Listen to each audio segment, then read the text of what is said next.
Oh, hi. I didn't see you there. Sorry, I'm being a dork. Hey, everybody, this is Jason Bosch, and hey,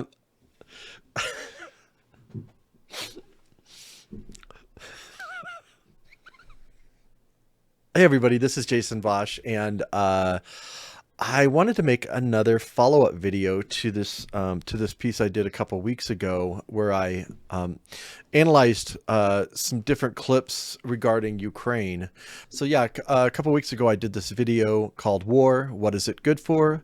Digital Transformation and Cybernetic Governance," and it was I'd taken some different clips from some events that had happened recently where they're talking about Ukraine, particularly as it relates to their digital transformation that they're undergoing, which is part of the same digital transformation that the whole world is undergoing. And the in it I talk about like other different purposes of war, and the purpose of war may not necessarily to win the war, at least in the terms that are understood by the general public, and that there's like a crazy amount of money that's being funneled over there, and a lot of it's being put into these digital governance projects and smart cities and different things like that. So I highly recommend, like, either before or after you watch this video, going over and watching this other video that's also on my channel, to give you kind of a background into some of these ideas. But I came across this other video recently that was put out by the Smart Cities Council, and it was they did a little mini conference, and this one's called Global Partnerships and Initiatives, City and Nation Building. And then the Smart Cities Council is dealing with smart cities. Now, if you don't know what a smart city is, look it up. Because it has a lot to do with this transformation that we're undergoing, and the idea is that a smart city involves sensor networks, Internet of Things, and massive data collection and massive surveillance that's fed into computers to algorithmically manage and steer us, and then also make governing decision making. So this talk in particular was interesting to me because this guy right here, Henry Sturenberg, is the founder and CEO of EOT Global Inc., and he's the honorary president of the World Trade Center in Kiev. And so yeah, I was so here's an article where he's talking about Ukraine's smart cities, strategic development. Ukraine has an opportunity to convert its outdated, neglected, abused urban infrastructure, abused abused by war. And it talks about how this is interesting here. Under decentralization, 1,029 additional community regions were created. So there's all sorts of massive changes that are happening in the Ukraine in terms of rebuilding the country. A lot of this is about rebuilding, reconstruction. And I actually am of the view that wars are planned and deliberate, and serve other functions which have to do with reconstruction. Reconstruction has a lot to do with it. So anyway, so his company is EOT Global. It says a domestic corporation out of Delaware, which we know Delaware is where all the banks are because they have the most lax laws around reporting and governance and things like that. It says the agent name is Harvard Business Services. So I don't know if that has any direct relation to Harvard University, or if that's just, I apologize, I haven't looked that up, but you can look up Harvard Business Services. And I went to their website, EOT Projects, and they deal with smart city, biomass. They've got several different projects in Ukraine, high-tech glass, concrete factory. And I sent this to Allison, and I told Allison about this organization to see if she'd actually heard of it before, and she pointed out something kind of funny here. Their website has just some like dummy text here. They haven't even like their website's not even up to date, and I'll come back to that in a minute. But yeah, they're all pushing the smart city infrastructure. So anyways, I'll go on to this talk. This was the talk, Global Partnerships and Initiatives, City and Nation Building. So I'll just show some clips from this talk and then chat about them a little bit. Yeah, my name is Henry Sterenberg, and I am a founder of Economy of Trust Global Inc. Our company aim is to build a platform that allows for, well, it's a blockchain enterprise software that allows any type of transaction from any source of any amount. And I'm also serving as the honorary president of World Trade Center Kyiv. In general, we believe that our organization today is the only organization that is capable of meeting stringent requirements regarding governance and transparency, with all the capital related coming into Ukraine. And generally speaking, our job, our mission since the day one of the war was to get ready for the rebuilding effort. We believe that we can overcome 32 years of neglect with the new technologies, which will allow Ukraine to be one of the leading countries in the world based on the availability of what you guys have. And then we want to bring all of that into Ukraine. Can you give people a sense of the scale of the sort of work? I mean, the number of $1 trillion of reconstruction has been bandied around, but you know, if we can, as an organisation, help with those tools and playbooks and building vendor ecosystems that can participate, yes. You know, we want Ukraine to be back and better than ever in the shortest possible time, right? So real quick, that guy is from the Smart Cities Council, and I think they're based in Australia. When we build a lot of smart cities, right, it's going to be a smart country. So imagine that you can have a logistics system that is thought through from the watermelon in the Kherson region that gets delivered into the western part of Ukraine and then being processed and shipped out in Europe all in one day. Think about that opportunity, connecting all of the hardware throughout the country. So it's endless what Ukraine needs, and I prepared the presentation I hope to share today with everybody about all of the things we're going to be doing right now in Ukraine. I am not going to be talking about the war. Okay, so I'll stop right there real quick. And so again, this is just one guy and one company out of like who knows how many companies are at the trough here, because there's so much money, and I don't know how much of this is real or how much of it just, I mean, it could just be a front to funnel money. Like how many of these projects are actually happening? Like I said, their website doesn't even have like they don't even have their website up to date. Like they haven't even finished their website.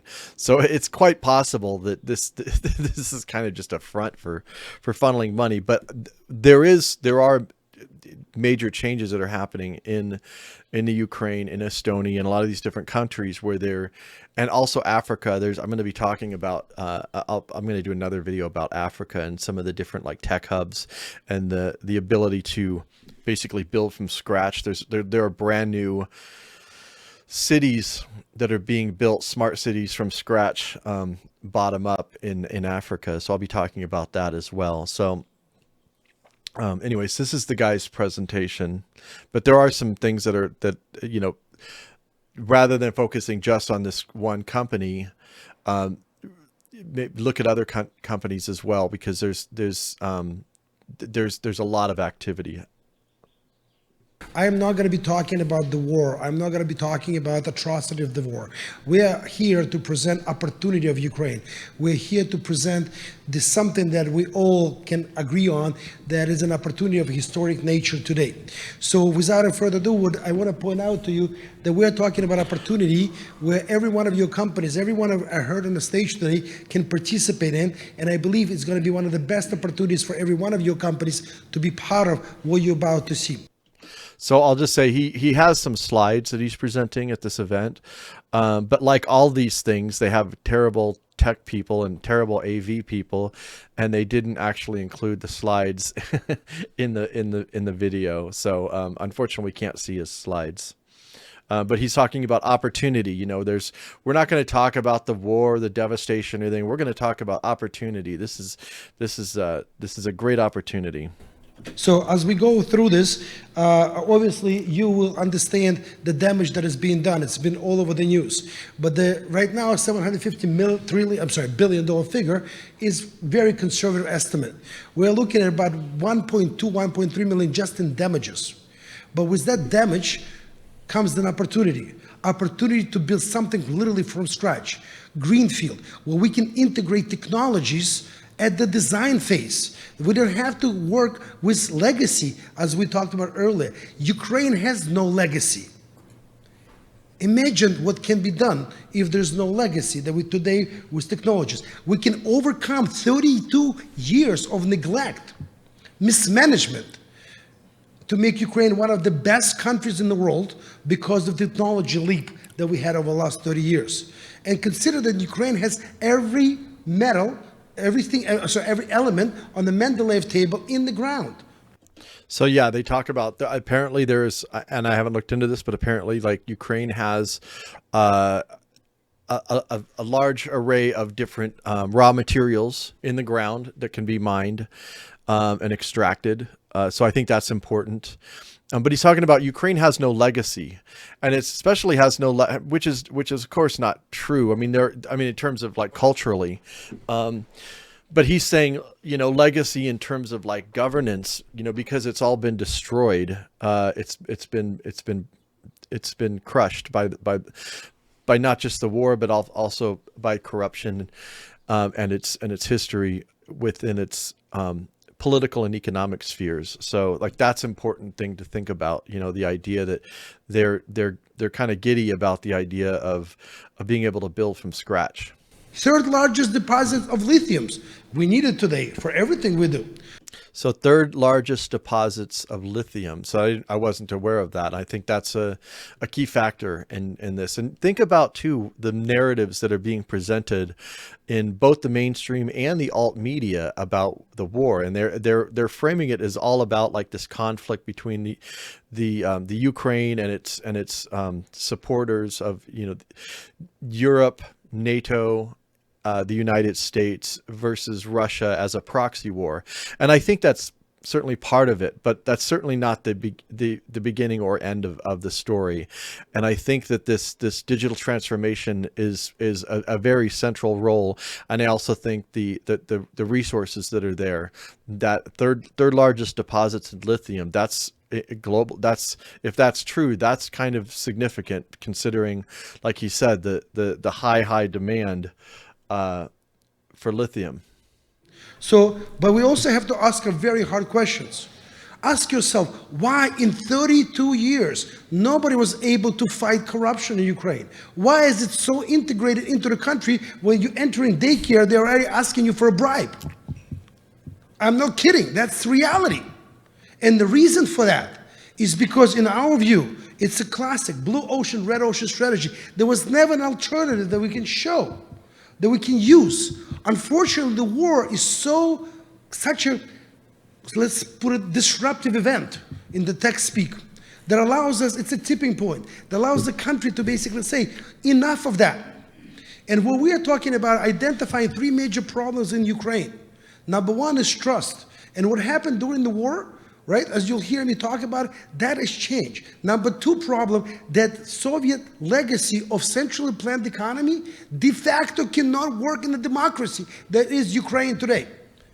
And number three is mentality of people of dependency.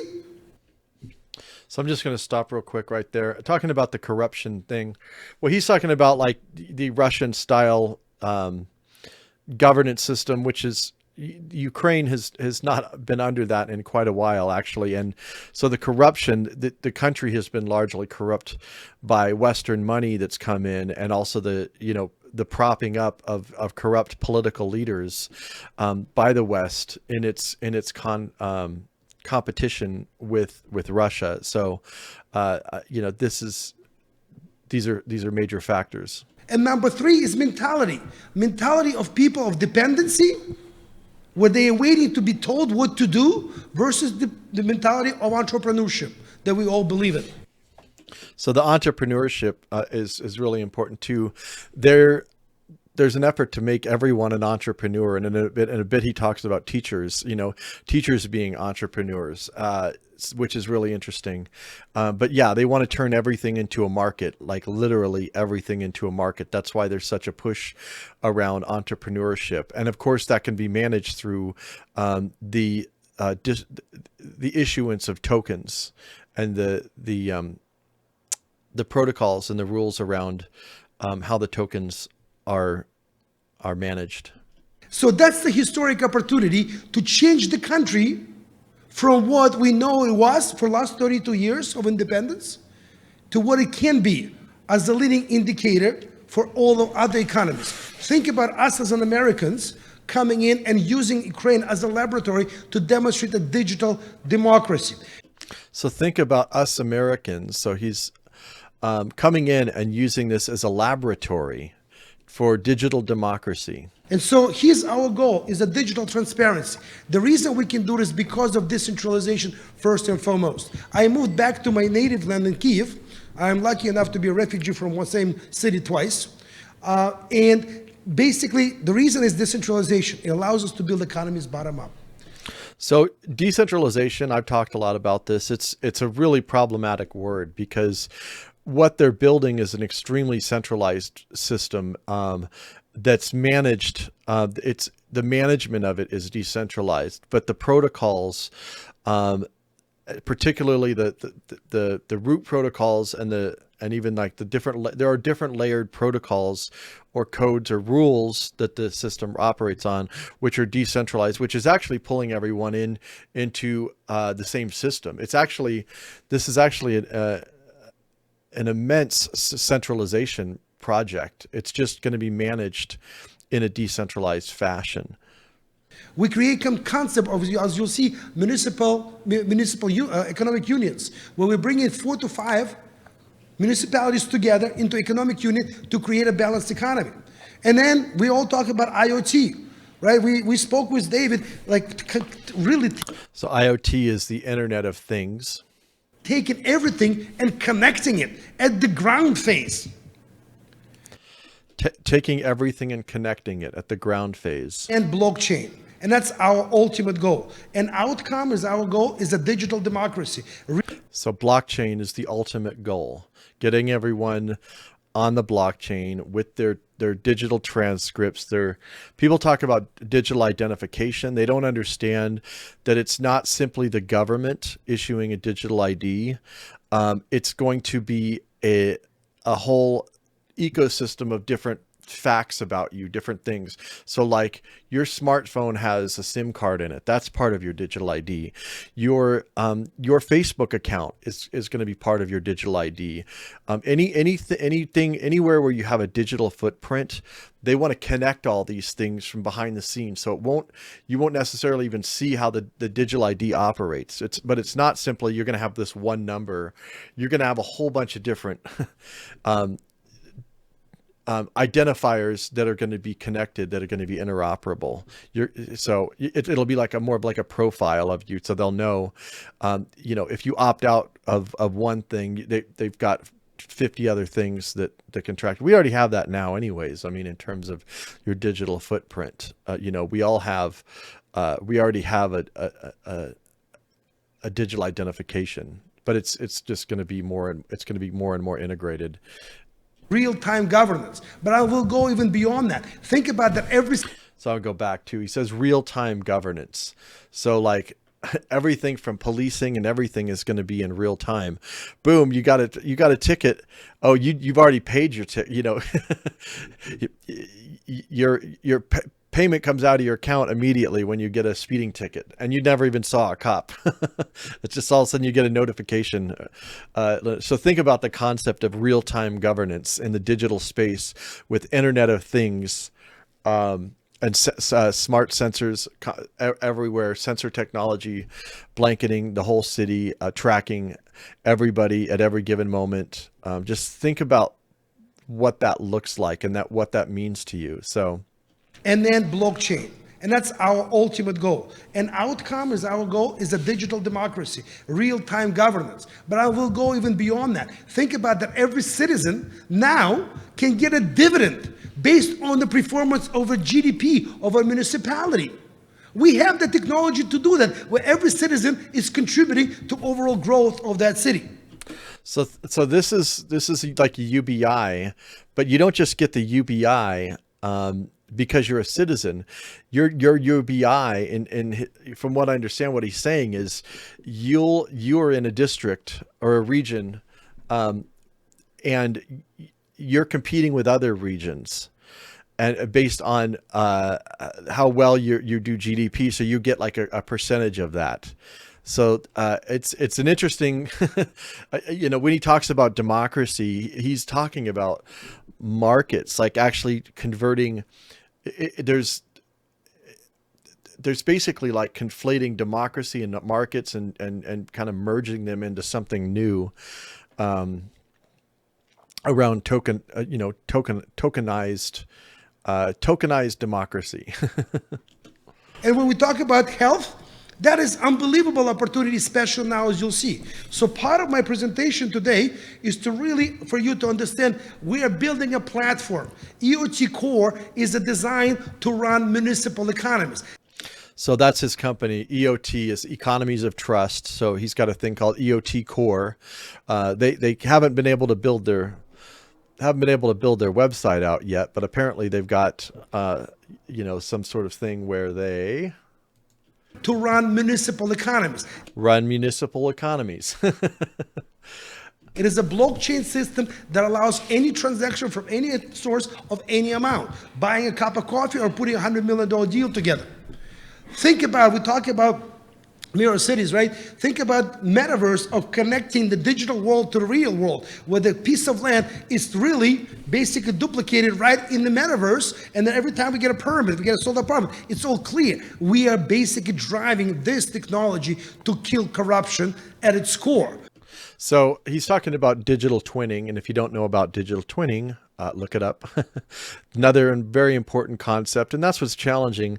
Allison, Lynn, and those of us who've been working on these issues, Drew, Leo, in talking about this, it's hard because most people don't even understand these basic concepts that are going to be central to our new governing system.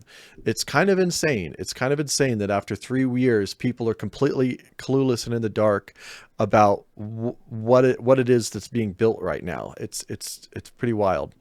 But yeah, so digital twinning, he's talking about there. Go back. Oh, that's the other part. He says we're doing all this to stop corruption. This is why we're doing it, to stop corruption, which is not why they're doing it. I guarantee you there's still going to be corruption. It'll just be the system itself that's corrupt, and they don't want any people doing any corruption on their own. They don't want the daycare teacher collecting bribes. So I agree they'll probably be able to maybe not eliminate that, but make that a lot more difficult. Now, people are interesting. They find ways around things, but I don't know.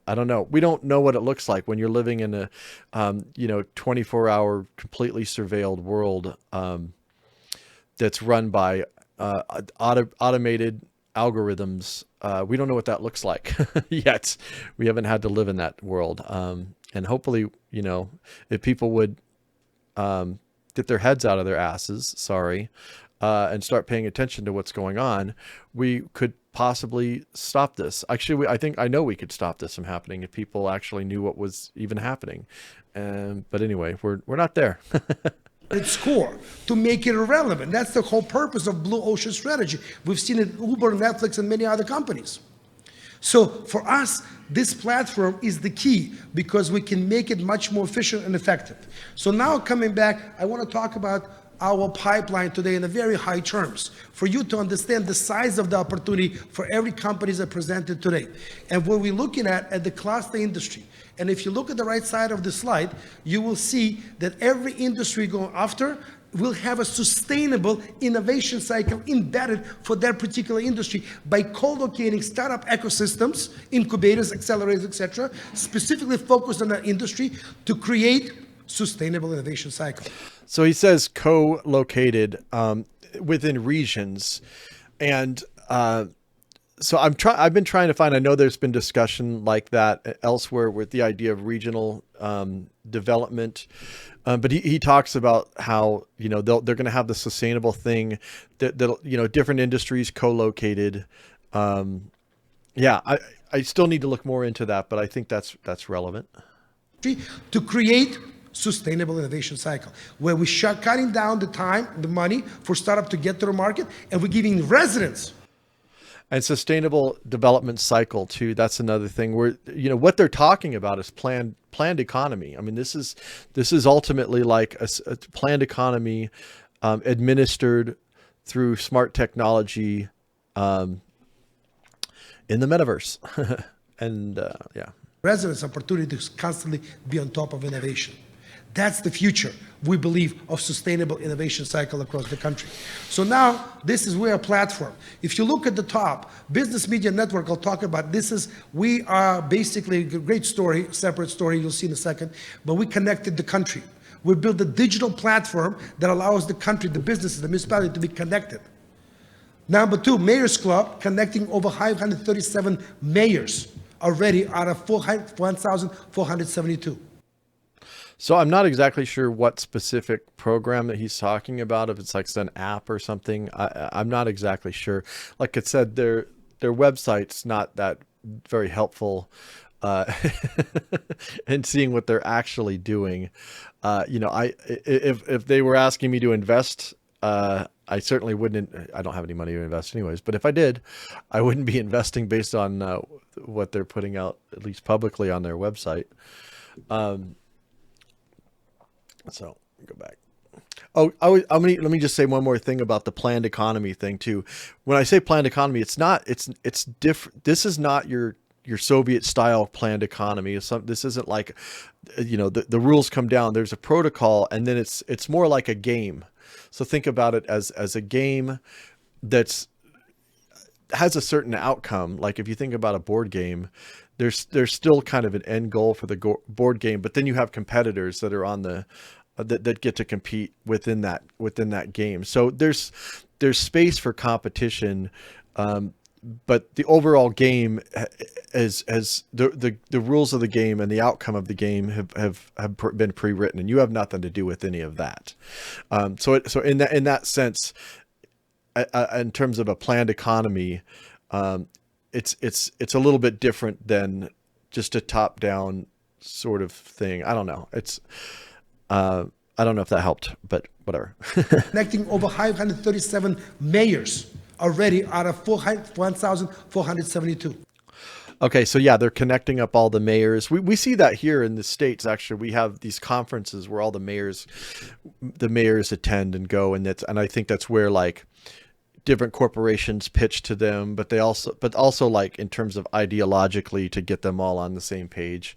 I talk a lot about how like people misrepresent what the World Economic Forum, the function of the World Economic Forum, as if all of this stuff is coming out of the World Economic Forum. The World Economic Forum is just one organization that serves a very specific function, which has to do with, I think, a lot of the professional class and the people that are going to administer a lot of these things and also push out different ideas. Also, I think there's a lot of misdirection that happens in the public things that come out from the World Economic Forum. But this is so much bigger than the World Economic Forum, and it's so much bigger than this guy's company too. This is just a good example because of this. Some of the way he describes this, I think, is some of it's kind of honest actually. So I thought it was useful. And obviously, World Trade Center network, I'm president of World Trade Center, is 320 cities around the world that we connect to all of the businesses, that we can bring them in. So the World Trade Centers, I don't actually know how the World Trade Centers, I mean, here in Denver, we have a World Trade Center. They have World Trade Center, and I'm not sure if they're all if like literally the term World Trade Center, maybe someone can share that. I'll look it up myself, but yeah, he said that World Trade Center connects how many? The world that we connect to all of the businesses. Let me see here. The World Trade Center is 320 cities around the world. That we 320 cities around the world. Bring them in. And at the end of the way, you see on the right side, education. As we're coming back, right? Education is everything. But the current situation is really to understand. Mayors of Ukraine do not expect anything from central government. Number one. Number two, they will never give up their independence. Civil war. So he says the mayors aren't going to give up their independence. Well, they actually are going to give their independence. What they're going to get in return is, a piece of they're going to get their piece. They're still going to get their piece of the pie, and they're going to have some autonomy over things that don't actually matter. But the system itself, once they're entering into these systems, they will be giving up their independence to a large extent. Number three, they're sitting on the vast size of physical resources, just massive, country-like, bigger than Rhode Island, most of them. Number four, their future depends on the one thing only, creation of jobs. And number five, where we come in, they have no idea, zero, below freshman level understanding of what to do. So he's excited about all these mayors who are corrupt, and we're gonna let them keep their little fiefdoms, but they have to enter into this digital system, and it's so great because they have no idea what to do. They don't understand any of this stuff, and that's where we step in. We get to, well, this guy and his company and the whatever other companies that are involved in this stuff get to step in and say, oh, okay, this is what you do, and give them guidance. And I'm not joking. I'm not kidding. That's the reality. What we as an American, what our government, I believe, do not understand today, that $1 trillion sitting on the sideline where we have no project that anyone would finance. Doesn't matter if it's a BlackRock or private equity or individual investor. So also too earlier, he was talking about how they're all sitting on all these resources as well. That's another key point here. I'm going to play this again because... And I'm not joking. I'm not kidding. That's the reality. What we as an American, what our government, I believe, do not understand today, that $1 trillion sitting on the sideline where we have no project that anyone would finance. Doesn't matter if it's a BlackRock or private equity or individual investor. So we have to come up, we have to think differently. We have to come up with different alternatives, how to structure all of that to get through that pain point. And how we do this, number one, is education. I want to point a couple of things here. I'm not going to spend time about principles, you know all that. But look at the right here at the corner, 60% of revenues of every educational course will go to the teachers.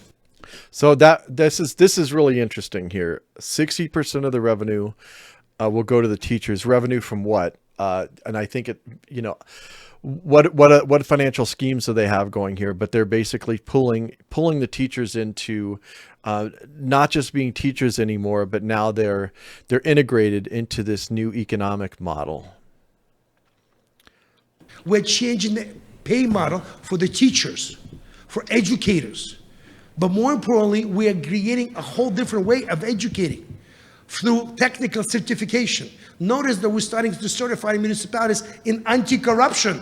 You don't go through this course, don't even talk to us. So I've been doing this series about the ASU GSV Summit, which has to do with EdTech, education technology, and a lot of that has to do with certifications and all these different markets that are being built around getting your certification. And so he's talking about that here. We've got these whole new structures where it's all built around certification. We have leverage now. You want economic development? Play by the rules. So we have leverage now. We have leverage over these municipalities because they're going to need to get their certifications and over the teachers and the schools. And I don't know exactly how the system has been set up there, but this is interesting and it's definitely worth looking into more. And I think that model, I'm really curious and interested in learning more about this model that he's talking about. Play by the new rules. Play transparently to all, right? So yeah, they talk a lot about transparency, and of course we want the government to be transparent.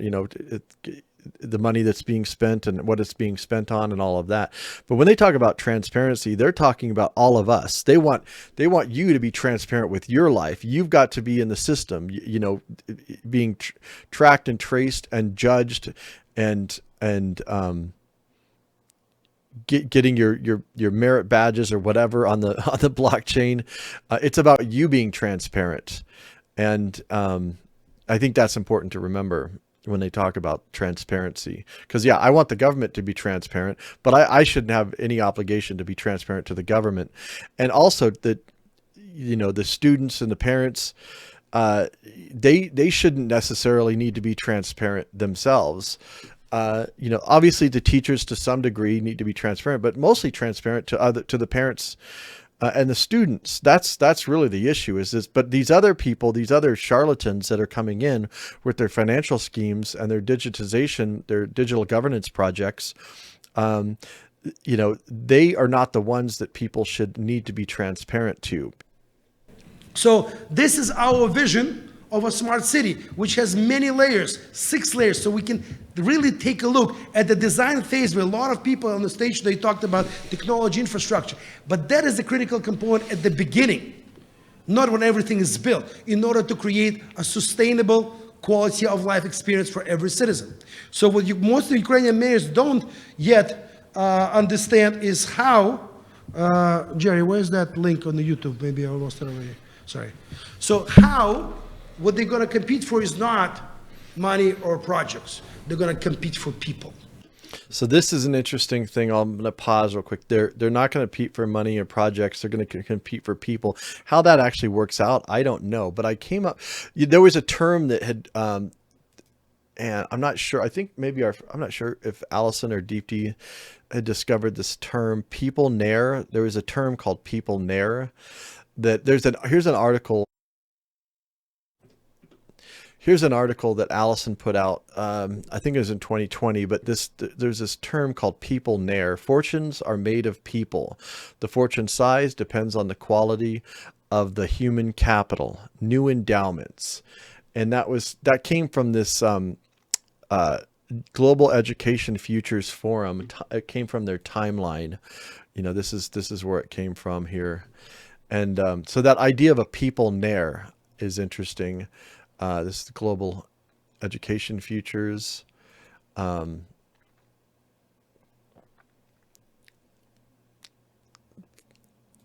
Allison, I'm sure will have a lot more to say about this, but this was her article, Technocrats, Great Barrington, and Bermuda Grass. Why settle for reform when radical solution is needed. But this is where this term people nair, and I think that concept is interesting. The idea of like, you have a portfolio of people. How many people do you have? And then another video I was talking about is, within that, like, what's the quality of the people? We need to measure all that. There needs to be transparency on all that. We need to know what our different, region or state has. So, okay, I'll just jump on that.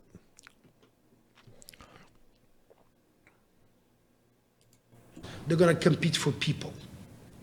And the quality of life is going to be the determining factor of that vision. Please enjoy. Imagine New Ukraine with balanced and sustainable economy supported by alternative energy with technologies of 21st century. It all starts here with Smart City in Western Ukraine that will launch rebirth of a nation. Our base is Industrial Park Zahid Resource, with logistics, storage, and customs already in operations today. To create a balanced economy for decades ahead, we create an economic union between 4 territorial communities to create a balanced economy. First Smart City of Ukraine will cover 57 square kilometers. For us, future Ukraine is all about quality of life.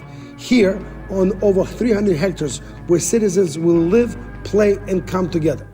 So this kind of reminds me of the Disney Epcot planned community of the future. And I don't know how real if this is or not. Like I said, their website's garbage, and then like even their they've created these graphics. I mean, I don't know. I don't know how much of this is real, but he's definitely pitching this. And I'd be curious to know how much money that they actually have. But I mean, he's obviously pitching to get investors and everything. But again, just this is just one guy and one company and his talk. But the ideas that he's presenting, I think, are actually really important that need to be looked at more in depth.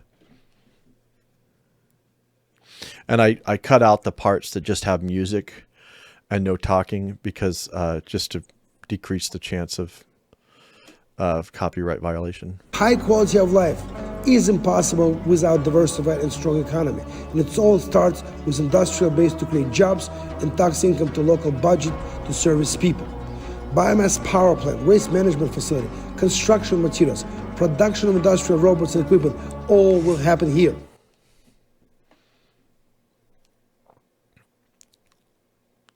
Ukrainian Agro Valley will allow Ukraine to give the world some of the best quality products at the lowest possible cost, grown in the most sustainable way. Agro Valley has 100 hectares designated for agro showroom of the world, where countries will represent their agro sectors. Future of Ukraine is all about kids. Olympic Village will provide the best possible opportunity for any child to find his or her passion. With over 500 residents for orphans of the war, the Olympic Village will become the center of the community. It is designed to be used by every citizen of the community. It will attract many international competitions and tourists to Ukraine visit. There will be 75% centers around Ukraine. Pharmaceutical hub will create additional thousands of jobs in some of the most advanced fields, medical equipment, pharma, and cosmetic production. Here, So yeah, I mean, this is pretty wide ranging, but he's talking about, planned cities, and we'll look at like special economic zones and these different these projects that are set up like as charter cities, which actually are, again, however real this particular project is or not, these are things that are happening all over the world where they're creating these startup cities, that startup smart cities. like in all other industrial parks, there will be a startup ecosystem integrated with real companies who are residents of the pharma hub, creating a sustainable innovation cycle, saving money and time to get to the market. So this is an interesting university city. I guess this is like, what's the Walt Disney World, all the different places around the world. Academic city, it will be a joy of the community. Its use, its future, its... Academic city. It's kind of ridiculous. We imagine a large university system in which each college is represented by a different country, creating a truly international campus of ideas and friendships. Logistics is everything to the economy of any city.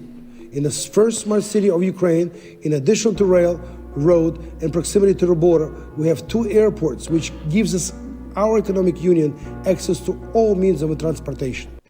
There's a lot of talk at this Smart Cities Council thing, and if you go to their YouTube channel, they got a bunch of other talks. The Smart Cities Council, you see down here, but they had a lot of talks about particularly transportation and airports. So I guess they've been pushing some projects related to like smart airports. Ukraine and its people deserve the best for defending freedom of all. We want to get rid of Soviet and Russian legacy. We need to think differently. This is an alternative that will eradicate. So the video is actually cropped. They overscanned it again. If I were in charge of the AV, that wouldn't have happened. Corruption in Ukraine. We want the country that will lead the world. This project is the prototype for the rest of Ukraine. We invite you to be part of it. Welcome to New Ukraine. And then a quote from Alan Turing. Just a little bit cut off, but you can. What I want to show now, and Jerry, if you can help me switch back to the presentation, thank you. And I want to show you, this is our vision. This vision has been very well received within Ukraine at all levels of government, but more importantly from the international community. And the reason I'm here today is because what I'm about to show is partly our deal flow and what we focused on. Because as you'll see, what we are focused on are so fundamental that it allows us to really to think about creating industries that we have not really seen around the world yet. So let me start with the first, I'm sorry. First was bioeconomy. Right now, we have a lot of technologies. We want to be green, but we need biomass. And Ukraine is a country that has 4 million marginal hectares of land. We are now basically creating industrial biomass production, which will lead to new industries, bioplastic, biopharmaceuticals, biopaper, and so on. Just think about that impact. Think about the opportunity that allows us to capture carbon credits at the ground and then give it to the municipality as a financial instrument that they can use to build the rest of the infrastructure. That's the opportunity we're discussing. So the carbon credit thing is really important. Entire new markets built on carbon credits, which have been around for a long time, but anyone that's looked into them know that they're in a large. There's a lot of it's mostly bullshit. Actually, there's a lot of it's not actually about the carbon as it is about just different financial schemes and trading new types of securities. Now, we'll talk about water. Majority of the pipes in Ukraine are still there from Soviet times. One of our clients and our partner is basically as a technology which allow the vegetable, the fruit, to have 2 more weeks of a shelf life. It allows to save 7 to 12 times use of water. Think about that impact, right? And that's what we after. We after those type of big things. So, and he uses the word impact too. So, and he doesn't really talk about it in this talk, but the idea of impact finance and these other schemes that involve government funding to venture capitalists that create impact finance projects. So, I don't know if that relates to this or not, but I imagine it does because he's always using the word impact. Here's the next one. Network of biomass power station, energy independence, energy efficiency, energy security. And think about Miscanthus gives us an opportunity to have, because it's a 20-year growth cycle, have a 20-year guaranteed price for raw material in energy. We're talking about Depso technology. The insulation will save 40% of energy use across the country of every new building. That's the smart, where we're integrating all of it, not just the materials, not just technology, not just resource, but all of it together at the same time. That's the opportunity Ukraine gives them. So again, this is their website has this page, which doesn't have hardly, look how like little information is on this. They have this power station that they're claiming that they're going to build. They plan to build this biomass power plant called Miscanthus giganteus. Let me look up Miscanthus. Let me see if I can't.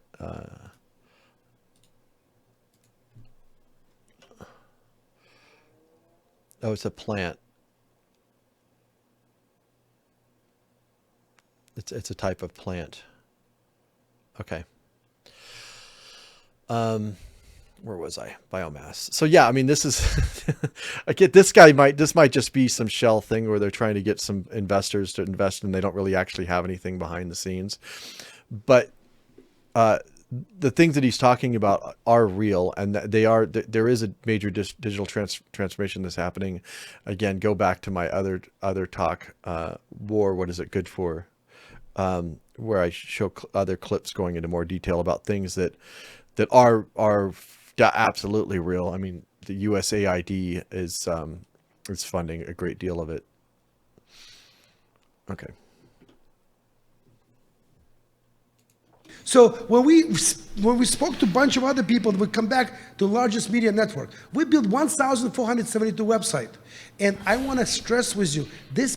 They built a lot of websites that are, I wonder if they're anything like like their own website. Like I said, they're probably charging. I mean, I'm curious. Like this company, someone should look at this company.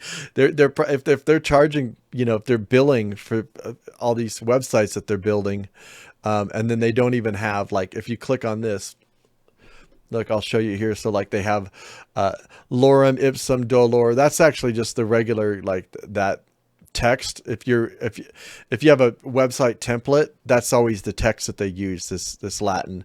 And if you click on this, like this, there's no page, there's nothing there.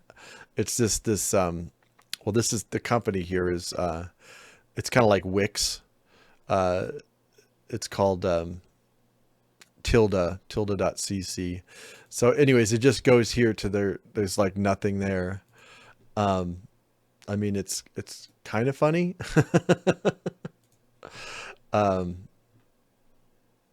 Yeah. Oh, the Mayor's Club. I didn't even look at this one, but yeah, it's kind of hilarious. He's like, we built all these websites. And I'm curious if it might just be a scheme. They built all these websites and they just used some template and added a few things that are original. This has been done by students of Ukraine. This is an American company we set up, and we gave 20% to the students of Ukraine who spent a year during the war building all of this. The students that built it got 20% of whatever they collected on this. All of those technical tools are available for free to every municipality, to every business of Ukraine now. We connected the country, and that's the biggest accomplishment to date, because that gives an opportunity to communicate with the country. So if that's their biggest, I mean, this guy, the more and more I'm like thinking about this guy's company is probably bullshit, because it's like the best thing they've done to date is build all these websites to connect the country. Like, what? So now coming back, and this is my favorite, this is my baby, third baby as I call it. We are building 70 of those centers. The kids of Ukraine are unbreakable. What they go, they're children of the war. Just think about it. Think about opportunity of creating centers that is the first and foremost home away from home for the whole community, for the whole family, which is obviously the number one unit of the whole society. And that's what we want to do. We want to change education, where we are reducing the burden of budget burden of the municipalities. And we're bringing, in each one of those locations, will be at least 100 businesses, micro businesses, people who are teaching gymnastics, robotics, or basketball. So micro businesses, I've been talking a lot about this with the other series that I'm doing on EdTech, basically saying, oh, you don't need money for the school anymore, because there's going to be all these businesses that are going to be built up around it, micro businesses around learning. So now think about opportunities in healthcare, rehabilitation center across the country. Right? Think about opportunity of scaling this. We talked during the lunch with a bunch of people. This is an ecstatic opportunity where we can change the healthcare. We can build the healthcare system. Ecstatic opportunity. From bottom up, the right way.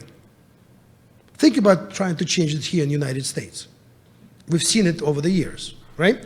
So now we can show, every one of your companies can show how it works in reality.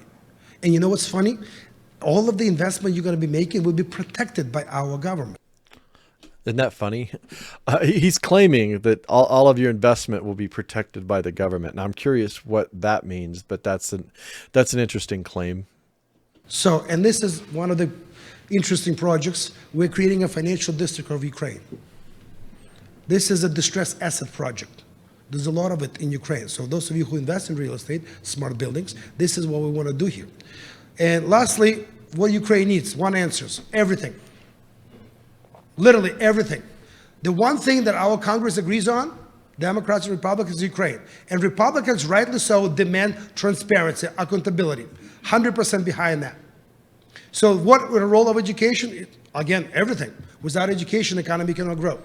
What is the entrepreneurship key? Again, everything. Why? Because without entrepreneurial drive, nothing can happen. And why by now? The reason is because now, the biggest historically, as materialistic as it sounds, historically the biggest money were always made after the war. It doesn't. That's true. War, what is it good for? Big business and transitioning governing systems. It doesn't matter what war you'll take. This war will be over this year. I don't have any inside data, but I believe the counteroffensive will start now. We'll break the Russian into two parts, and that's going to be basically over, excluding Crimea. And lastly, for us, the value we bring to all of you is an American company, transparency and accountability, with the ability to implement inflation. And I want to thank my partner, who's a former CTO of Fortune 10 country, who created all the digital stuff that you're going to see. And many of you will be speaking to him next week, because he is the guy who's way smarter than I am. My job is to be in front of you and give you an opportunity to see everything we do in Ukraine. And thank you for your time. So that was it. I just thought that was interesting. A lot of this, he actually, regardless of the legitimacy of his company and the projects that they have or don't have going on, he actually spoke a lot of truth about what's actually happening in the Ukraine and just even about war. War, is like, you can make a lot of money from it, particularly in the aftermath of rebuilding it. Also, the history of debt. debt products and things like that that are created around all the massive debt that's accrued over the war. So like when they say, oh, the United States is giving X number of dollars to Ukraine, or Europe is giving, that's money that they're borrowing. That's borrowed money. So like that's another thing that needs to enter into the conversation about all the debt that's being produced around this war, that essentially puts these nation states and the borrowers in a more compromised position to make them more open to whatever implementation of this new digital transition that's going on. So that I'll just leave it at that. Anyways, I thought that was interesting. Feel free to share your thoughts, and if you guys come up with anything interesting about Ukraine or this guy or anything related to digital transformation, I'd love to hear about it. And yeah, thanks for joining me. Bye.